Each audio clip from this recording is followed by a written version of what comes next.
বিশ্বের অধিকাংশ সফল মানুষের একটা কমন হ্যাবিট থাকে, আর সেটা হলো বই পড়া। আর এই কারণেই বিশ্বের অন্যতম ধনী ব্যক্তি বিল গেটস প্রতি সপ্তাহে একটা করে বই পড়েন।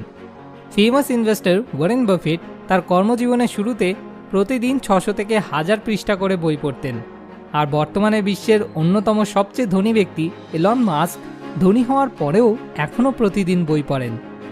রকেট সায়েন্স হলো এমন একটা বিষয় যাকে কিনা সবথেকে কঠিন বিষয় বলে মনে করা হয়।